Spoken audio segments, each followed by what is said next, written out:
sebab 2 tahun lepas dia sudah meninggal. Dia ada sakit jangkit TB selamanya dia ada TB pun dekat 7 tahun sebelum dia mati.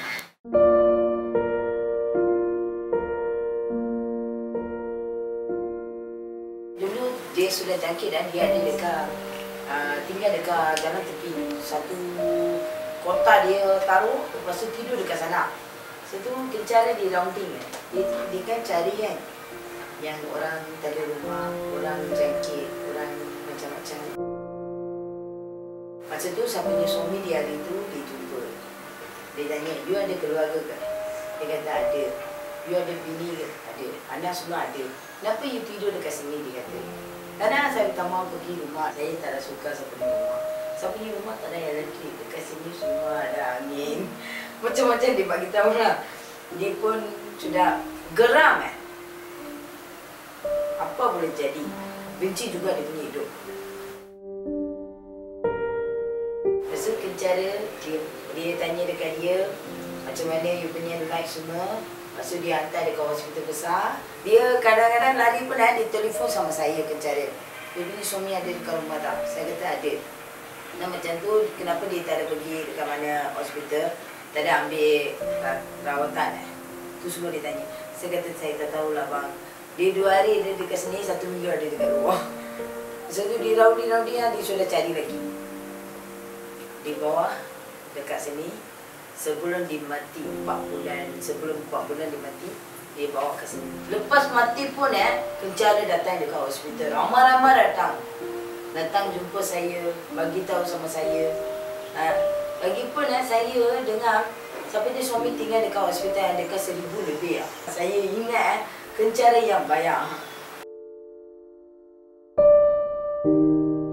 Lepas saya punya suami sudah meninggal, diorang bantu juga, tak ada berhenti. Tak ada berhenti, sampai sekarang pun dia tak mau berhenti. Sebab dia tahulah saya ibu tunggal, suami saya jaga.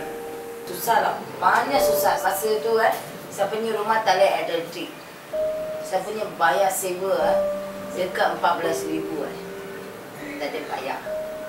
Saya punya suami, saya punya anak, kita belanja hari ni dapat RM20, itu RM20 untuk makan saja.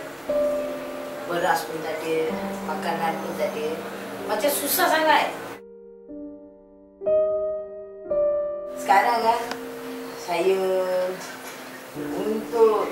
bagi tahu pun terima kasih dengan food bank tu.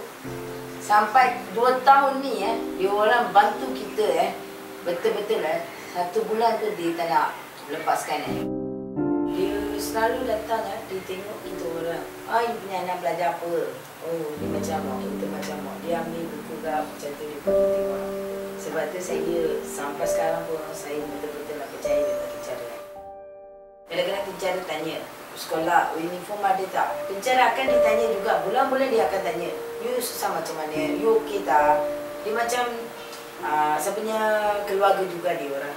Betul-betul saya sumpah, saya bagi tahu dekat kencara punya keluarga banyak terima kasih. Sebab sampai sekarang saya punya anak semua kadang-kadang tanya juga, Mak, uncle tu tak ada? Uncle tu tak ada datang tak? Kencara uncle tu.